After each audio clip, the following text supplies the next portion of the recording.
Hey, everybody. Thank you for coming back. Thank you for giving me a little bit of your time. Let me start off by saying a couple of things. First and foremost, well, not first and foremost, because that makes it seem like it's more important than it is.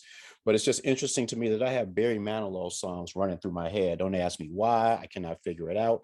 And even though I do have Barry Manilow's greatest hits, don't judge me. Remember what this is. This is the no judgment zone. Second thing I have to say is I can't say that I watched the full episode, but I noticed that over this past weekend, the VMAs, the Video Music Awards, were on. And while I'm seeing a whole bunch of people that I have no idea who they are, one of the people that did come on stage that I did recognize was Madonna. Madonna's 63 years old. Madonna needs to sit her ass down. Now, don't get me wrong, Madonna looks good for a 63-year-old, but when you have to say that someone looks good for insert age, then that means that they're too old to be doing whatever they're doing, you know. But judging by some of those pictures, though, I saw, especially on Instagram later on, if you saw her from the back, yeah, you might be tempted to do a little something. But anyway, let me get to what I want to talk about today. Oh, and also let me update you on the schedule too, for those of you that listen to this in a timely manner. This is Wednesday that this actually got posted. Well, Tuesday night. Yeah, Tuesday night, Wednesday morning when this got posted.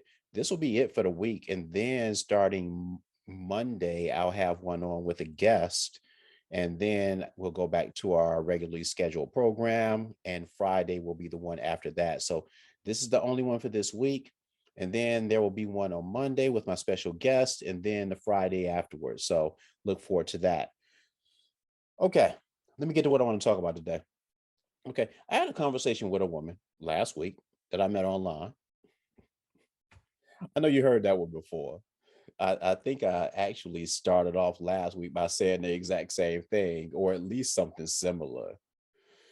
And what was interesting about her and many other women that I talked to is that she was adamant that she wasn't going to change for a man. And then when I pressed her on it, the conversation grew into something that became a little bit more contentious, or a lot more contentious. And it involved her accusing me of telling her what she thinks. And she also said that I said something that quote unquote triggered her. It's like I would start speaking and she would just cut me off after I said two words, etc., etc., etc. Now, mind you, this was our second conversation. And if she took it to that level on the second conversation, that was definitely going to be our last conversation. It was just interesting to me that she got so angry over the topic. Of course, she did all of this while she was declaring that she wasn't mad the whole time, when it was obvious that she was mad. And I tell you, I'm so numb to all of this that my heartbeat doesn't even get out of the 60s when I'm having these conversations with some of these people. Now, back in the day, we would have had a full-fledged argument, second conversation or not. And this would have been nothing short of stupid to be engaging in, having an argument with somebody on your second time you're talking to her, having that argument with someone that you don't had all of one previous conversation with. Anyway, anyway, anyway, I assumed that she realized that she was off her square though, because the next morning she texted me with a peace offering.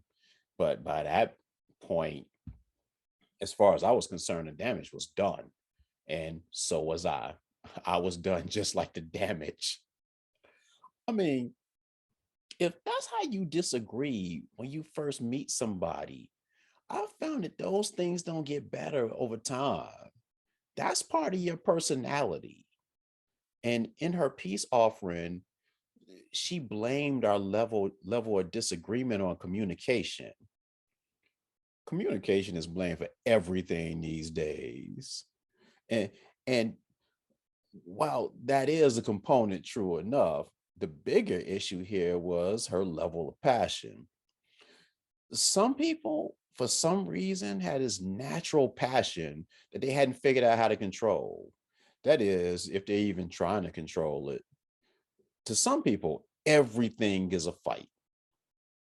I'm passionate about a lot of stuff, but there's probably more stuff that I couldn't care less about. And it's couldn't care less, not could care less. Everybody says I could care less. That means you're actually possible of caring less. I couldn't care less means that I'm about as low on the care meter as I could. That's one of my pet peeves. So it's I couldn't care less, not I could care less.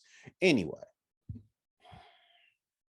anyway, I couldn't care less about a lot of stuff. And while there are a whole lot of people that would describe themselves as being the same, the evidence doesn't say the same. But this isn't about that. All right, check this out. This disagreement started when I questioned her stance on not changing for her man. And it made me think about marriage in general. Like, I always thought that if you were going to change for anyone, it'd be for your spouse. And that's what I was trying to communicate to her. But it seems like she took it from the perspective of some evil man trying to control her.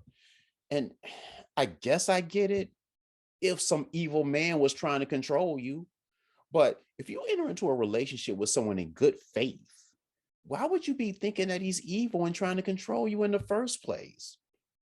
It's just interesting to me because when I've been in relationships and women have told me things that they didn't like about me or something they wanted me to change, I never thought of it as somebody trying to control me. And I'm not saying that when somebody like makes a complaint about me that I'm dating, and I'm just like, okay, you know, to every suggestion that she might have made. I mean, in cases where I thought she was a little bit out of pocket, I at least sought some kind of compromise, when the change was when the change was suggested at least. But when when I said that to the woman I was talking to though, man, she wasn't hearing that mess at all. She said that she said that she'd consider her partner's suggestion, but she was still going to do what she wanted to do. Then she started pulling out suggestions like, I if I had the perfect job offer and my wife didn't want to move to where the job was, would I take the job? To me, that was an answer. That was an obvious answer. And the answer was no. And then I guess that wasn't the answer that she wanted to hear. So then she moved on to a different topic. She talked about hair. Like, she has long natural hair and said that if she wanted to cut it, she'd do so regardless of what her husband thought. She said that at the most she would talk to him first, but basically, if she couldn't basically convince him, she was cutting it anyway. So I asked what the point was of telling them Ned.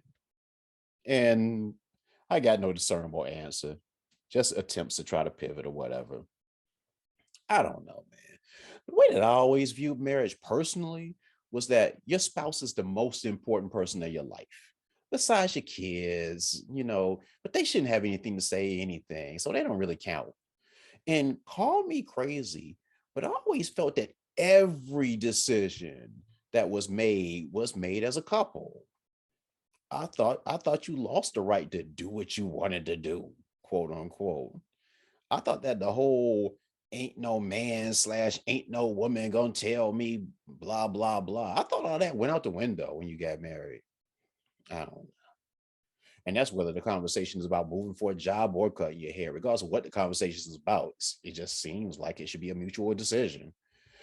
I don't know. When I've been in relationships since I've never been married, my goal was to look as good as possible for my woman. And when I use the word look, it encompasses everything involving making the best impression to and for her. She met me looking a certain way, acting a certain way, and acting on certain values. And I'm aware that changes that I make to those values, looks, ways, or whatever, I'm aware that those things might impact her attraction to me, considering that's not how she met me. So the decisions that I make are made with her in mind. I just thought that was the way that things were supposed to work. So if you have long hair and you come home one day with a bald head, expecting me to feel the same way about you that I felt yesterday, I can't necessarily guarantee you that's going to be the case. And I know this sounds shallow, but a lot of what brings us together is what we see when we first meet a person. And the question that you should ask is, if that dude saw me before I made this drastic change, would he ever approach me? Would he ever approach me with a bald head? Or to flip it, you know, would she have given me her number if I like walked up to her after I got like a mohawk or a mullet or whatever? I don't know, black people, whatever. Y'all out there judging me. Y'all can deny it, but come on, we're adults here. And because I'm me, of course, I had to bring up weight as one of those changes that people feel is acceptable once you get with them and stuff like that. And she really bristled at that. She started talking about, well, maybe they're depressed and as a result they gain weight. Yeah, okay. There are a lot of depressed people out here then.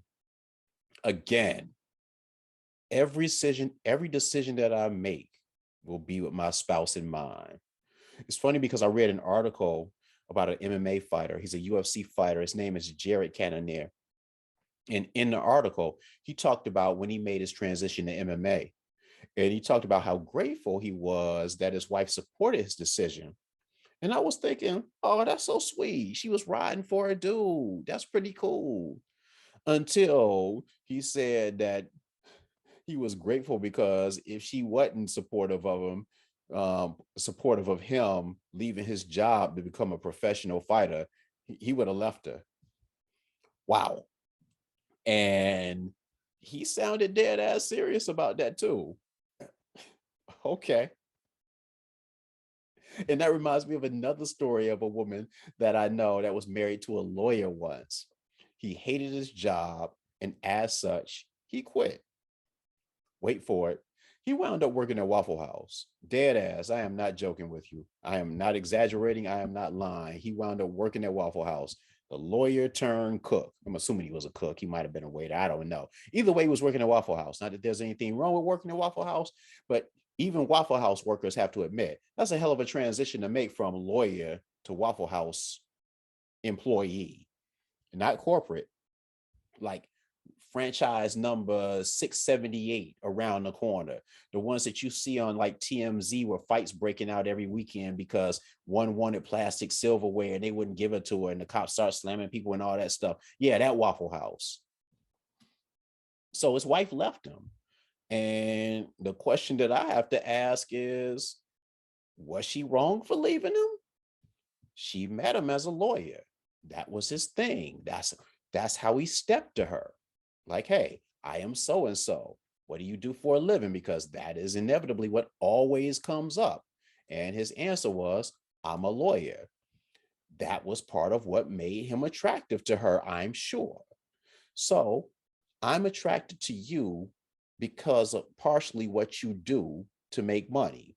Call it shallow, whatever. That is what partially what attracted her to him.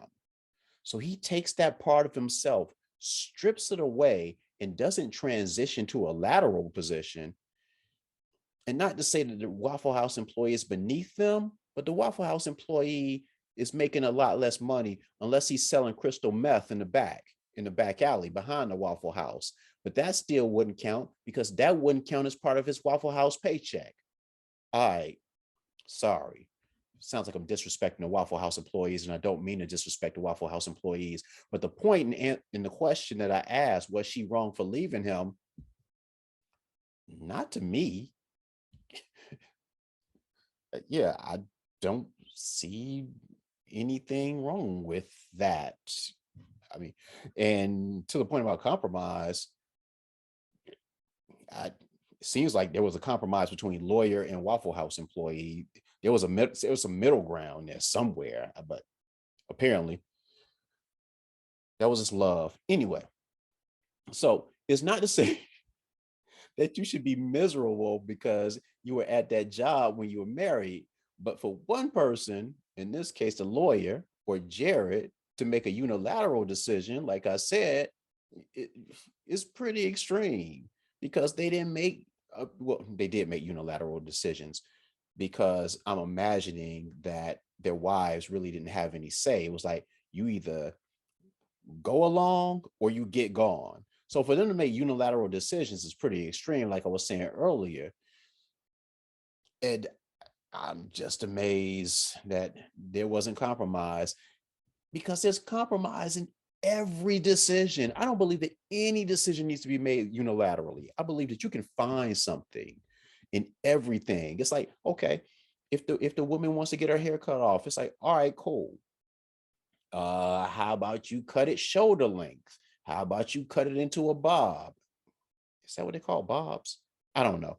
But yeah, another example she brought, she was like, what if a woman told you and you wanted to cut your beard off and she didn't like it? I was like, all right, well, I could cut it shorter. I could like cut it low enough to have a shadow or something like that. We can compromise on that. Each part gets in, gives in. Hey, yeah. So, I don't know.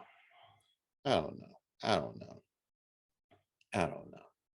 But anyway, these are small things that can lead to big things, like trying to be in the UFC. Because shoot, I don't know. That's a tough one. I probably would have left then too. You quit your job because you have aspire to be a UFC fighter.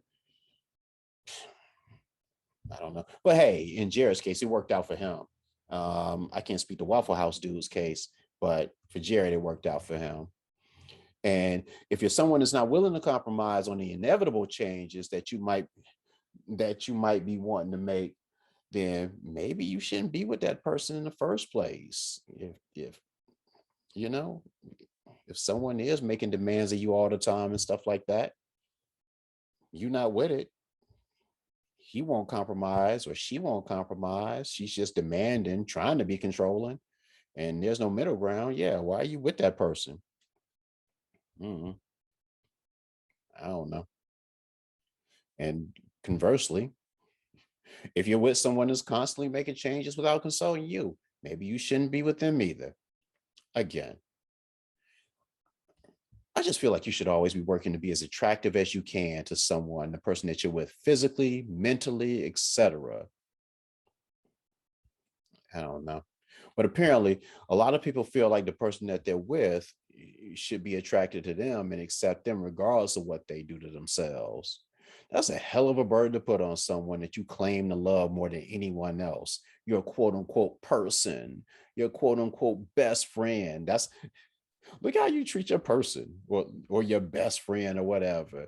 You just do whatever you want to and just like impose yourself on them. This is a classic case of bait and switch while you still claiming it. That's your best friend. You should treat your best friends better. I don't know. Because to me, it's more and more and more impaired. Look, it's more and more apparent that spouses are definitely getting the short end of the stick on this joint. Man, I hear women say that they do things either for themselves or other women. So I guess that men are third in many cases. I don't want to be third, me personally. And I guess that's why I'm single. Sadate, as Pootie Tang would say, the great Pootie Tang. I was about to say the late great Pootie Tang, but I don't know if he's dead. Doesn't really matter. But let me change subjects though. Get that out of the way. You know, this past weekend, was 9/11, and it was the 20th anniversary. I'm sure that you've heard it so many times that you just like, all right, I get it. It was 20 years ago. And if you look, like I have the newspaper, the front page of the newspaper when I worked there from 9/11, the Twin Towers when they were burning and stuff like that, hung up right over there in my office where I record this podcast. Anyway, National Geographic, they produced a great 5-part documentary on it. And I recorded all five and I just started watching over the weekend. And I say I started watching because man, they are heavy. If you watch all 5 parts of that in one sitting, you'll be depressed for the rest of the year. And it's so interesting to me because when I do the whole thing that a lot of people do, I remember what I was doing when. Yeah, that's what it led me to start thinking. Like I had just turned 30 and was thinking about how old I was, that I was entering in my 30s. Boy, imagine what I'm thinking now at 50. I just moved into this house, same house I'm living in now, thus this house. And as I look around at all the renovations that I've made to this house, it feels and looks like a different house.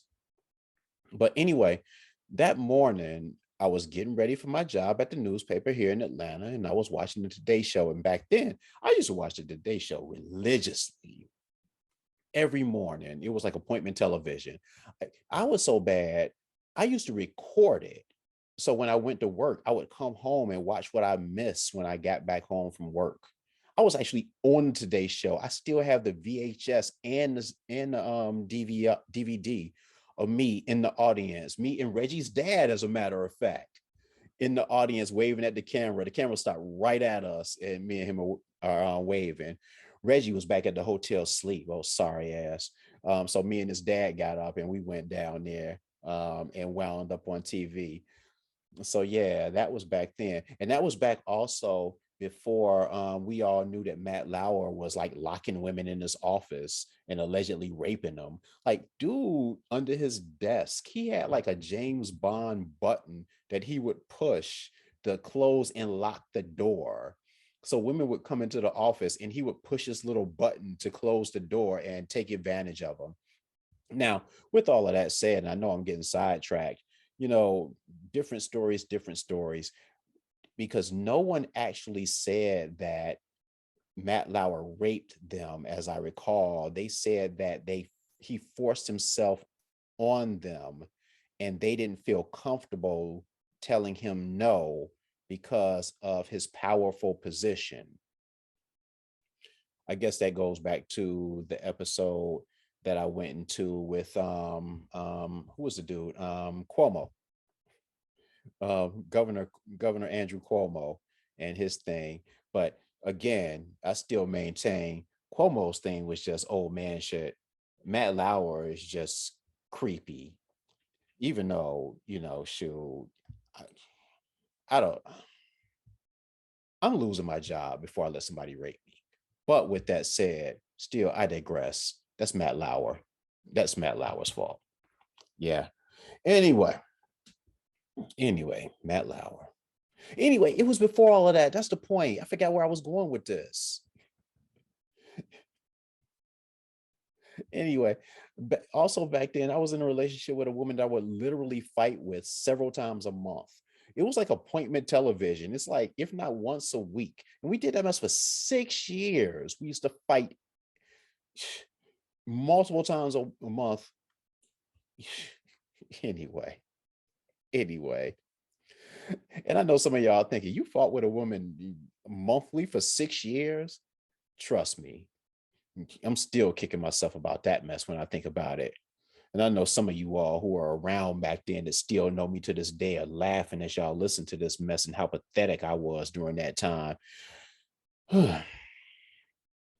anyway, anyway, this is about 9/11. This isn't about all that stuff. But I was watching the Today Show that morning while I was ironing my clothes, and they cut to a live shot of the first tower, and it was burning.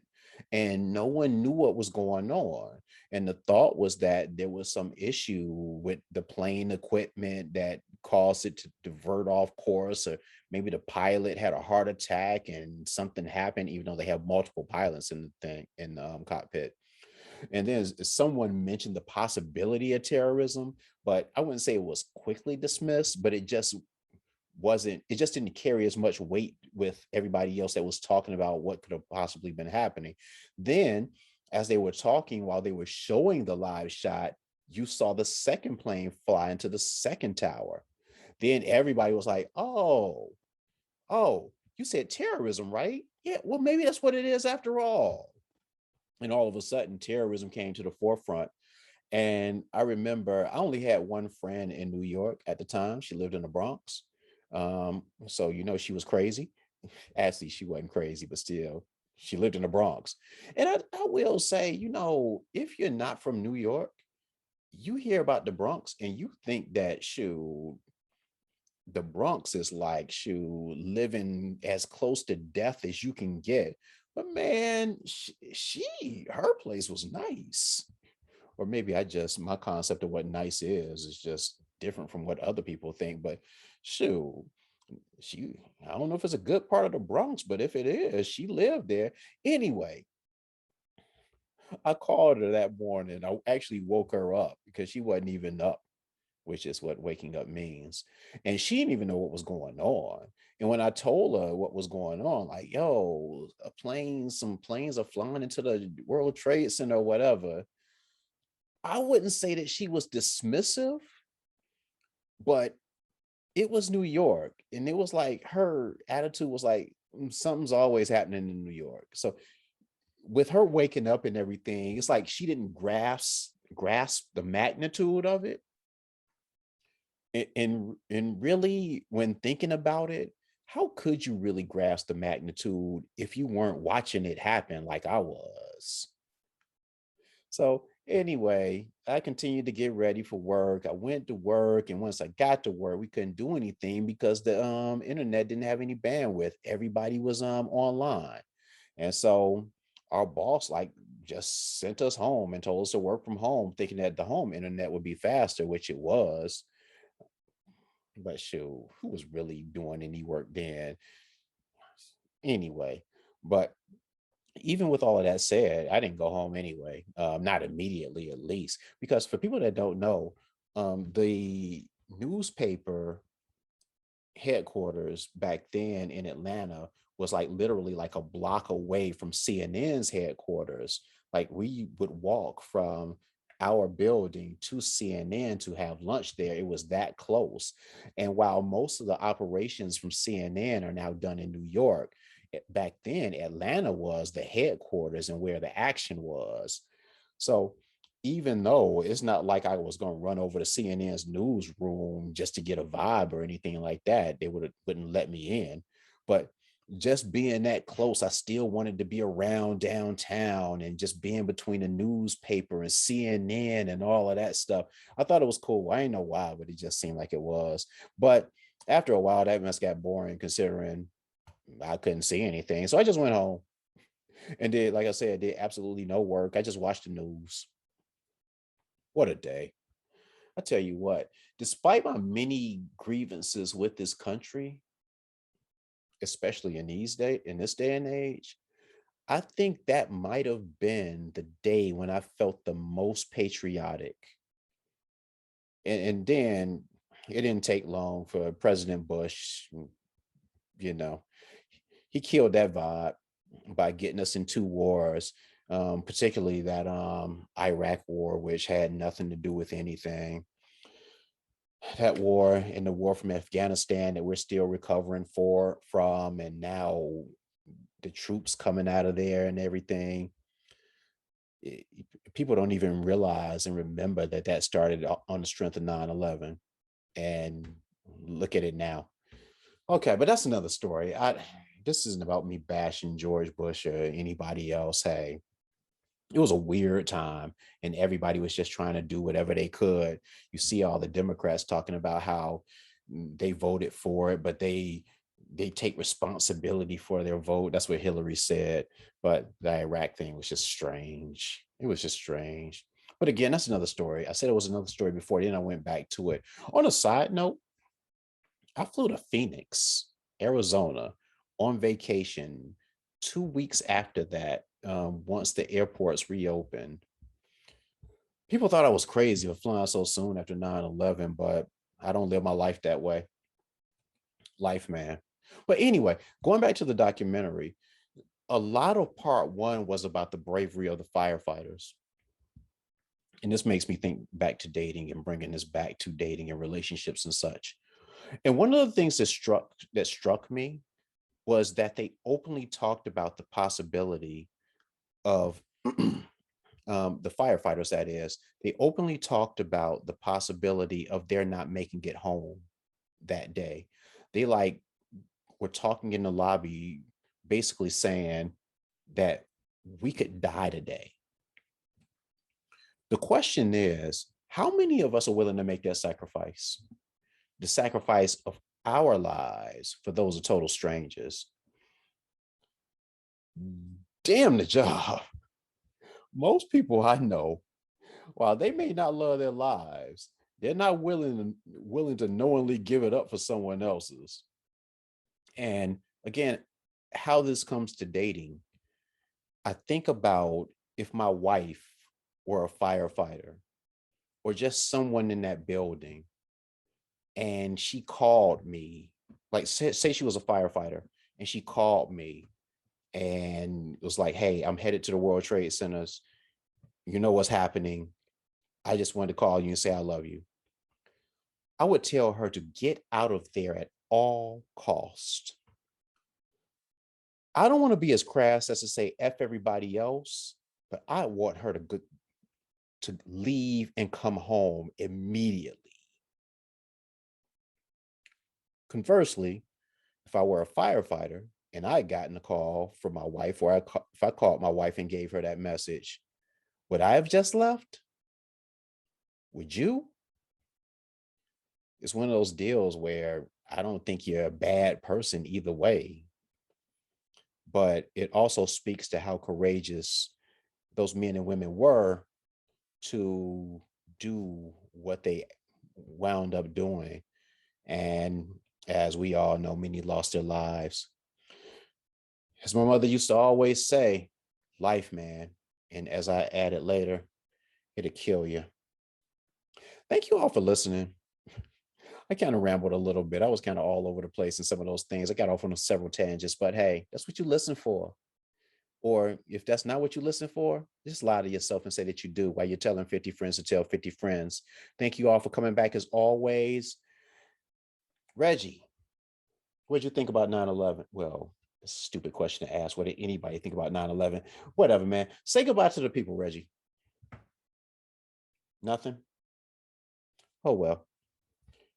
Thank you all for coming, though. I really appreciate you. And until the next time, goodbye.